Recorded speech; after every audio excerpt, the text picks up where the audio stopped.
네, 굿모닝 인포맥스 함께하고 계십니다. 시장 포인트 좀 더 이야기 나눠보도록 하겠습니다. 디멘전 투자자문 투자부문 대표이신 송재경 대표 함께합니다. 대표님 안녕하세요. 안녕하세요. 네. 오늘 일본 얘기부터 좀 여쭤보고 싶습니다. 이시바 총리 긴급 기자회견 며칠 전에 열었고 자민당 총재직에서 물러나겠다 이렇게 밝혔고 어제 같은 경우 시장이 어떻게 이제 첫 거래일로 반응을 할까 했는데 증시 같은 경우 이제 올랐는데 해석을 보니까 다음 총리가 오면서 확장적인 재정이 펼쳐질 것이다. 뭐 이런 기대감이 좀 있더라고요. 지금 후보들이 나오고 있는 거예요. 맞습니다. 네. 뭐 사실은 이미 이시바 시게루가 될 때 이미 경쟁을 했던 그러한 이름들이 그대로 올라오고 있기 네. 때문에 뭐 예상은 대략적으로 되는 상황이다 보셔야 될 것 같고 대략적으로 뭐 그러니까 소위 자민당 내에서 한 4-5명 그다음에 외부에서 한 2명 뭐 이렇게 거래가 거명이 되는데 아마도 되면은 자민당에서 나올 가능성이 높다. 근데 이전은 그냥 자민당의 총재가 되면 자동적으로 총리가 되는 거였는데 지금은 과반이 안 되기 때문에 그런 측면에서 놓고 보면 이번에는 끝까지 가봐야 한다 뭐 이런 측면이 있습니다. 근데 어쨌거나 시장에서 어제의 흐름은 주식시장 날아가고 그다음에 그 금리가 갈라졌어요. 단기라고 해야 될까? 2년, 10년은 금리가 떨어지고 네. 30년, 40년은 올랐습니다. 네. 그러니까 어떤 해석이에요? 양쪽으로 다 벌어졌는데 네. 그 이유는 아까 말씀 주셨던 확장적 재정 정책을 하면 안 그래도 부채가 많은데 부채가 더 늘어나면 이거 견딜 수 있을까? 뭐 이런 생각, 뭐 이런 그래서 장기가 올라간 거예요. 예, 장기가 그래서 더 올라가는. 그래서 아직은 확정이 안 됐으니까 서로 왔다 갔다 하는데 그래서 지금 말씀드린 대로 이제 총 3명이 이제 제 상위권으로 이제 와 있는데 우리가 잘 아는 이제 많이 들어본 이제 다카이치 사나에 앞으로 많이 들을 것 같습니다. 그다음에 고이즈미 신지로 그다음에 하야시 요시마사 이 3분 정도가 이제 원투 그러니까 앞에가 양강 뒤가 이제 약이 한 여러 명 뭐 이렇게 있다 보면 좋을 것 같은데요. 지금 이제까지는 뭐 다카이치 사나에가 가장 인지도도 높고 그러니까 연륜도 길고 그러다 보니까 이분이 가장 그 가능성이 높다라고들 많이 알려져 있습니다. 근데 아시겠지만 강경 우파의 여자 아베라고 불려지는 분이에요. 그래서 기본적으로 이제 아베 이코노믹스를 그대로 계승한다 보면은 통화도 완화해주고 그러니까 금리를 낮춘다는 얘기죠. 그다음에 재정을 자극한다. 말씀 주신 대로 돈 푼다 이겁니다. 돈을 부채를 더 찍어서라도. 그러니까 여자 아베로 일컬어진다. 네. 후계자로 이미 아베가 총리 때 네. 찍었던 네. 그런 사실상 모든 사람이 차기는 이 다카이치 사나이가 될 거다라고도 생각을 했었거든요. 그러면 당연히 자연스럽게 아베노믹스가 이제 떠올려지는 건 시장에서 맞습니다. 하겠네요. 그러다 보니까 시장도 주가도 어제 시장은 약간 그걸 반응한 거다. 아베노믹스. 네, 관련 재현될 수 있다. 네. 그래서 일단 주가는 이제 쫙 좋아진 네. 거죠. 근데 그래서 보니까 제가 이제 그래서 시장에서 생각하는 전망을 보면은 금리는 단기는 내려오고 장기는 올라가고 어제 정확히 그렇게 한번 나타났죠. 네. 근데 이제 그렇게 됐는데 엔화는 약세가 되고 상대적으로 이렇게 되면 그리고 주식은 단기적으로는 호재지만 이렇게 가다 보면 지금 안 그래도 지금 부채가 많은데 이렇게 되면 이제 국제 신용평가사들이 일본 채권을 우리나라보다 지금 등급이 낮습니다. 근데 더 이제 낮출 수가 있다. 그러다 보면 삼중 약세를 우려한다. 삼중 약세. 예, 그렇게 네. 되면 주식, 채권, 통화 다 약세. 예, 상당히 좀 의외로 그래서 좀 걱정을 하는 적어도 투자자들은 그렇게 보시면 좋을 것 같고요. 그럼 단기가 내려간 이유는요, 대표님. 최근에 사실 일본 같은 경우는 언제쯤 금리 인상을 할까 이런 시기를 우리가 세계가 좀 보고 있었는데 금리를 그럼 쉽게 못 올릴 거야라는 게 단기에는 반영이 된 거예요? 맞습니다. 그러니까 지금 최근 흐름 자체는 미국도 작년에 네. 9월 달에 금리를 낮췄었잖아요. 비커스 한번 했었잖아요. 그때 10년물은 올라갔습니다. 2년물은 내려왔는데. 통상적으로 이제 그건 이제 물가 상승에 대한 우려, 그다음에 재정에 대한 부담 이런 것들이 이제 동시에 나타난 거다. 일본도 정확히 그렇게 될 거다 보고 있는 거고요. 그다음에 고이즈미 신지로 우리가 들어보시면 고이즈미 주니치 전 총리의 아들입니다. 근데 이분 아마 아시는 분 아시겠지만 펀쿨색좌라고 불리는데요. 이건 이제 이게 뭐 무슨 말이냐면 이게 19년도에 유엔 기후 회의에서 인터뷰할 때 기후 정책 어떻게 하실 거냐 물어봤더니 펀하게 쿨하게 섹시하게 대응하겠다. 뭐 이런 얘기를 해갖고 이제 우리나라에서 만든 겁니다. 네, 네. 이를 표현했는데 들어본 것 같아요. 예, 그래서 지금 사실은 이분은 색깔이 없어요. 그러니까 정책, 특히 경제 정책관에서는 노선이 거의 없다. 뭐 이렇게 보셔야 될 것 같고, 다만 최근에 뜨는 뭐 기후 대책 뭐 이런 것들은 되게 좋아한다. 이렇게 보여져서 시장 반응은 상대적으로 좀 중립적이고, 그 뒤에서 사실은 이시바가 수염청청할 수도 있겠다. 왜냐하면 이제 이시바가 이번에 그만두기 전에 사실은 한 2주 전인가 이 아버지를 만나러 갔었죠. 뭐 그런 식으로 인사도 하고 그랬기 때문에 그와 관련해서는 둘이 약간 연합을 한 거 아니냐 이제 이런 얘기도 있습니다. 마지막 농림수산상이죠. 맞습니다. 얼마 전에 일본이 이제 쌀로 난리가 그렇죠. 났었는데 그거 해결해라라고 앉혔던 인물. 그렇죠. 그래서 쌀값은 낮췄지만 네. 대신에 농민들로부터 원성을 되게 많이 받았죠. 그래서 어쨌거나 이게 이번에 어제 아사히에서의 그 설문을 보니까 신기하게 지금 초반 반응은 고이즈미가 27%, 다카이치가 22%. 고이즈미가 더 높게 나왔습니다. 여론은 고이즈미가 좀 더 낫다라고 평가를 하고 있는데, 이번에 그래서 누가 되느냐 중요한 거는 이게 간이식으로 하느냐 풀스케일로 하느냐 두 개로 다르는데, 간이식은 주로 국회의원들이 뽑는 거고, 그러니까 그 풀스케일 하는 거는 정원, 그러니까 소위 정당이니까 당원들 평가까지 들어가느냐 여부에 따라서 아마 당원 평가까지 들어가면 고이즈미 신지로가 될 확률이 조금 더 높아져 있는 것 같고요.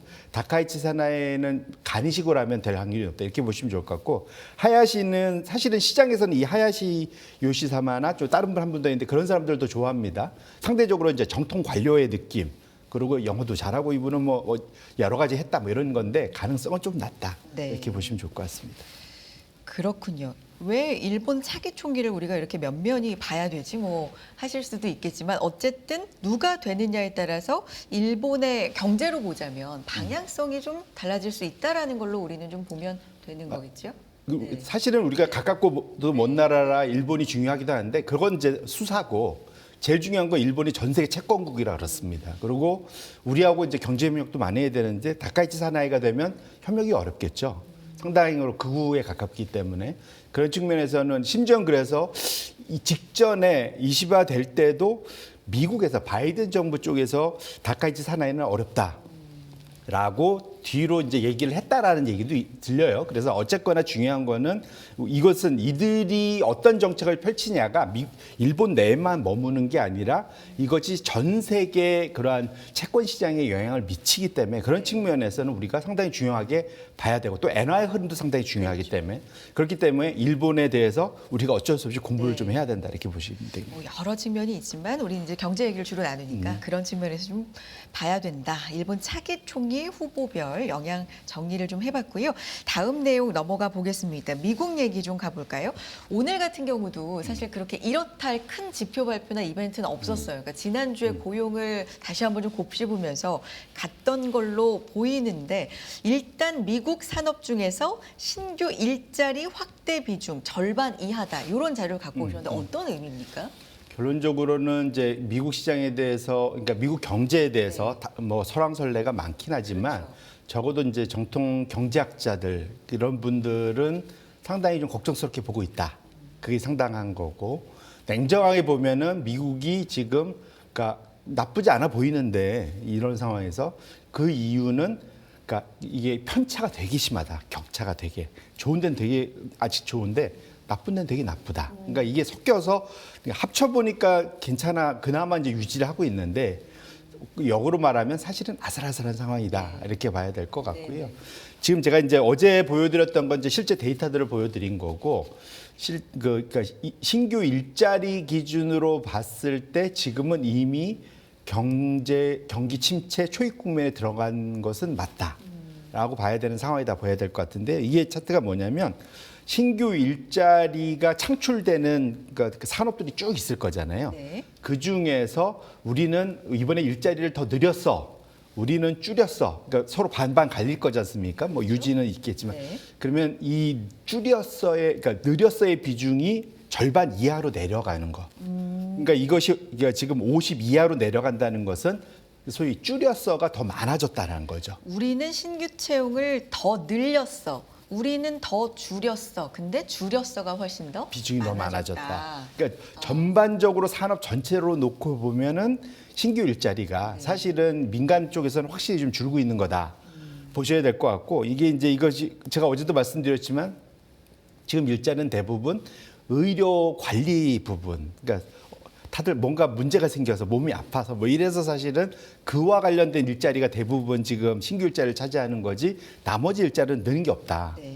특히 줄는 것 중에 대표적인 게 기술 분야입니다. 또 뭐 이런 식으로 좀 많이 줄기 때문에 지금 전반적으로 보시면 여기에 50 이하로 내려갔을 때 왼쪽으로 쫙 가보시면 회색 바하고 다 만나는 회색 바에 초입하고 만나는 걸 보실 수 있어요. 회색 바가 뭐냐면 미국의 공식 침체 기간입니다.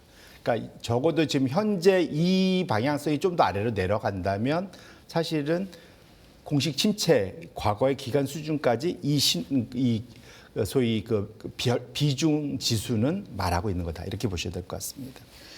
우리가 고용을 얘기할 때 대표님 일자리 그 수로 얘기하기도 하지만 이제 실업률도 상당히 좀 눈여겨보잖아요. 이제 한편으로는 그래도 괜찮아라는 건 일자리 수는 주는 게 좀 역력해 보이는데 실업률 같은 경우는 그렇게 확 튀지가 않는 상황이네. 뭐 이런 거잖아요. 네. 근데 이제 실업률이란 게 모든 지표 중에 제일 후행하는 거예요. 아, 그래서. 첫 번째로는 제일 후행하는 거고 두 번째로는 그게 이제 분모와 분자가 있지 않습니까?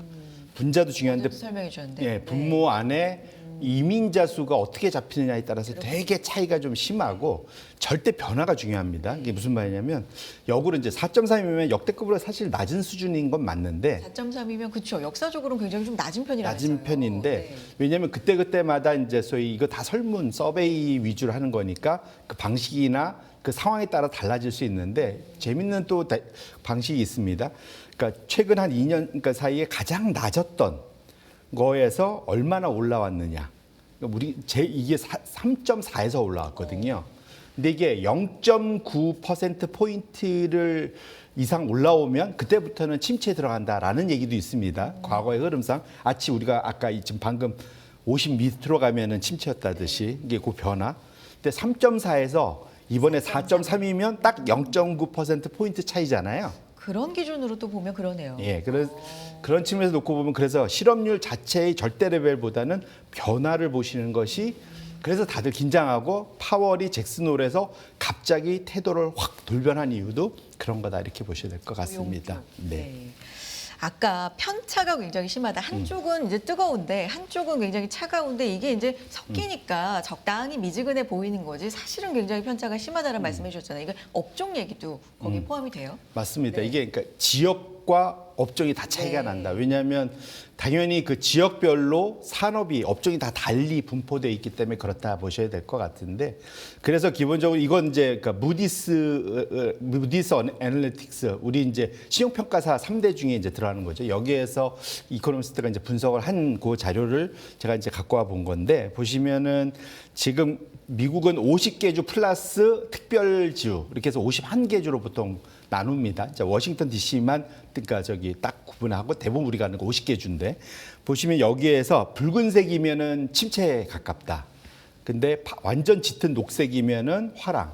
노란색이나 중간쯤 되면 그러니까 그 중립 정도 된다, 유지된다 이렇게 보시면 좋을 것 같은데 보시면 지금 GDP에 전반적으로 보면은 제가 이걸 개수를 안 세했지만 대략적으로 침체에 가까운 데가 전체 51개 주 중에 44%예요. 22개인가 이렇거든요. 되게 많고 유지가 중간에 한 12개, 그다음에 지금 확장이 16개 정도 되는데 어쨌거나 평균적으로 보면은 소위 GDP, 그러니까 소위 그 규모가 큰 그러니까 GDP에 차지하는 비중이 큰 주가 그나마 버티고 있어서 대표적으로 여기 보면 텍사스, 플로리다 여기가 좀 확장되는 데 좀 분류가 되고요. 그다음에 캘리포니아, 뉴욕 정도는 지금 유지되는 정도. 그러니까 이런 좀 큰데 GDP에서 차지하는 비중이 큰 주들이 그나마 버티고 있어서 지금 미국이 침체에 안 들어가 있는 거지 사실은 전반적으로 거의 절반 가까이는 침체에 가까운 수준에 가 있다.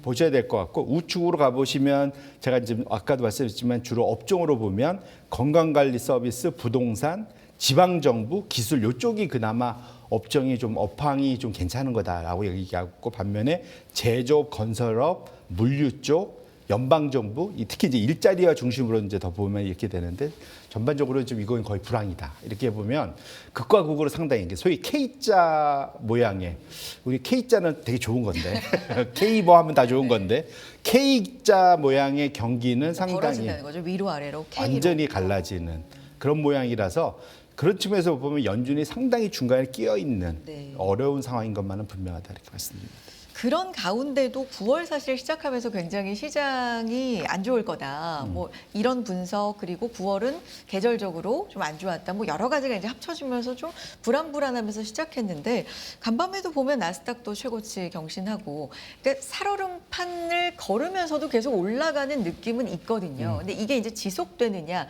그 여부가 어디에 달려 있냐. 우리는 뭐 이번 달에 FOMC도 중요하게 보고 있지만 다음 장표는 어디에 달려 있다고 대표님 보신 거예요? 뭐 이것도 이제 소위 이거는 이제 인과관계일 수도 네, 있지만 네. 대부분 상관관계라고 네, 보통 네. 표현하는데 이런 일이 벌어지면 장이 좋더라, 장이 부러지더라, 이제 뭐 이런 얘기인데 네. 우리가 장단기 금리차 많이 얘기합니다. 그렇죠. 보통 뭐 3개월 10년, 2년 10년, 요거는 2년 30년 차이를 얘기하는 겁니다. 그러니까 이게 위로 올라가면은 단기보다 장기가 많이 높아지는 이제 이렇게 보시면 좋을 것 같은데 지금 보시면 기본적으로 이게 이제 역전이 되면 이제 0 밑으로 내려오는 거죠. 그러니까 30년물이 2년보다 더 싼 상황. 그러니까 상당히 지금 뭐랄까 시장 자체가 딱 긴장하고 이제 뭐 그런 상태에서 지금 변화해서 이제 위로 올라가서 지금 1.2 뭐 이 정도까지 지금 가 있는 상태입니다. 근데 요 과거의 흐름 이런 식으로 장단기 금리 차가 확대되면서 특정 레벨을 그게 이제 1.2 정도 되는데 1.5, 1.2 그 사이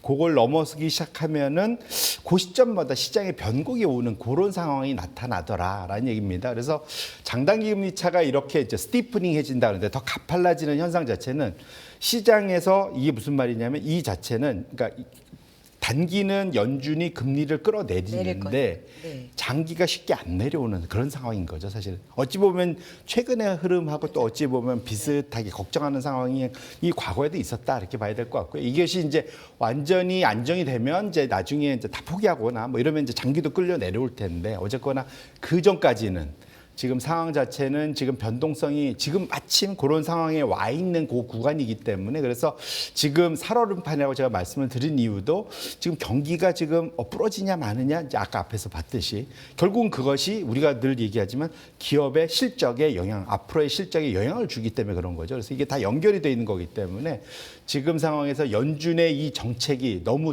뒤늦지 않기를 바라는 상황이다 이렇게 보시면 좋을 것 같습니다. 알겠습니다. 시장 전망을 보면 굉장히 여러 가지 전망이 있습니다만 저희가 앞서서 뭐 김정 매니저하고 얘기를 했을 때도 번스타인 분석으로는 이런 얘기를 했다고 해요. S&P가 지난 45년 동안 사상 최고치 어느 날에 이제 투자를 했어도 1년을 보면은 한 10% 수익은 꼭 났다. 그러니까 최고치 레벨에서 고소공포증을 느끼는 건 당연한 건데 어쨌든 그거보다는 이런 걸 좀 생각해 보자. 강세장을 전망을 한 거고 JP모건 쪽에서는 일단 강세장에 대해서는 유지를 하면서도 오히려 FOMC를 기준으로 해서 뉴스의 판다가 좀 나올 수 있으니까 방어주 쪽으로 좀 돌려보는 게 어떨까라는 제시도 좀 했더라고요. 시장 상황에 따라서 이렇게 분석이 좀 달라지는 상황인데 대표님은 기존에 이제 논조를 보면 약간 지금 좀 조심해야 될 밸류에이션이 타이밍이다. 비싸요. 이렇게 네. 예, 보시는 맞습니다. 거죠. 네. 과거 그러니까 아까 그 말도 맞습니다. 길게 놓고 보면 어디 들어가도 쭉 그러니까 그 얘기는 뭐냐면 길게 놓고 1년만 딱 끌으면 무조건 10% 나는 건 아니고요. 예를 들면 2008년 1월에 투자했으면 그걸 회복하는데 한 몇 년 걸립니다. 그러면은 1년에 10% 안 나죠. 그리고 5년 지났으면 절대 10%안 나와요. 예를 들면 그거는 그 얘기는 45년간을 기준으로 놓고 봤을 때 하는 거를 얘기하는 거거든요. 그래서 기본적으로는 특히 이제 이렇게 소위 비싸졌다라는 거 플러스 경기 둔화에 대한 우려, 요게 나타나는 그 시점은 상당히 조심할 필요는 분명히 있는 상황입니다. 그래서 아까 말한 대로 장기 투자하면 당연히 언제나 좋죠. 근데 지금부터 사실 그래서 혹시로 과거처럼 50%씩 급락하는 구간이 나오더라도 지금부터 나눠서 한 10년간 산다. 그러면 충분히 아까 말한 대로 10% 이상 할 수 있지만 지금 내가 풀벳을 하고 있는데 혹시라도 변동성이 크게 심하게 나왔다? 그러면은 리커버하는데 상당히 오랜 시간이 걸린다는 것도 명심할 필요가 있겠다 말씀드립니다. 알겠습니다. 마지막 장표 빠르게 좀 볼까요? AI 은퇴 설계 어떤 얘기예요? 요즘에 이제 AI를 어떻게 활용할 건지 뭐 어제부터 네. 오픈 AI도 말씀드렸는데 이 일부에서는 좀 AI 신봉하시는 분들은 AI한테 모든 걸 얘기하는 분들이 있어요. 재밌잖아요. 대화하다 보면. 상담도 많이 하고. 그러니까 이게 거의 정신과 상담 치료자 같은 요즘엔 굳이 저기 사주팔자 안 보러 가도 된다는 분들도 있고 정말 사주팔자들 잘 봅니다. AI가. 근데 이제 중요한 포인트는 뭐 결론부터 말씀드리면 AI가 도움은 되는데 완전히 믿으면 낭패당한다. 이제 이게 결론이고요. 이게 배런스에서 AI, 그러니까 요즘에 로봇 어드바이저란 말은 10년 전부터 나왔는데 여기에 AI가 붙어서 AI 로봇 어드바이저 뭐 이걸 많이들 활용들 하거든요. 근데 확실히 여기에 포트폴리오 디자인이나 내가 포트폴리오에 뭐가 문제점이 있고 혹시라도 아까 말씀드린 샥이 왔을 때 얼마나 내가 깨질지 그다음에 특정 종목에 대해서 분석도 해주고 뭐 이런 거 잘해요. 근데 문제가 뭐냐면 얘가 가끔 좀 엉뚱한 반대되는 얘기를 진실인 것처럼 얘기할 수 있다. 문제가 있고요. 종목을 얘가 찍어주는 종목을 혹시라도 사면 시장 이기가 쉽지 않다. 그러니까 그 개별 종목의 현황을 분석하는 건 잘하는데 그 종목이 더 좋을지 나쁠지는 아직은 판단하기는 우리가 흔히 쓰는 AI는 하기 어렵다. 그다음에 숫자를 잘 틀립니다. 왜냐하면 이건 라지 랭귀지 모델이기 때문에 단어를 갖고 확률로 하는 거라서 숫자 계산을 엉뚱하게 하는 경우가 많아서 꼭 좀 체크를 하실 필요가 있고요. 마지막으로는 아까 그랬지만 내 얘기를 너무 순간 친해져 갖고 비주얼 고주얼 다 얘기했다가 이 정보가 어떻게 활용될지 알 수 없습니다. 그런 측면에서 놓고 보면 상당히 관리를 좀 잘 하실 필요가 있다. 그래서 AI를 그래서 재미삼아는 관리를 그러니까 이용하시되 너무 믿어서 너무 많은 내 정보를 거기다 다 밀어넣는 거 조심할 필요가 있겠다 말씀드립니다. 말씀하신 것처럼 신중하게 좀 보조 수단으로는 활용해 보자. 알겠습니다. 여기까지 듣도록 하고요. 디멘전 투자자문 투자본부 대표이십니다. 송재경 대표 함께했습니다. 고맙습니다. 네, 고맙습니다.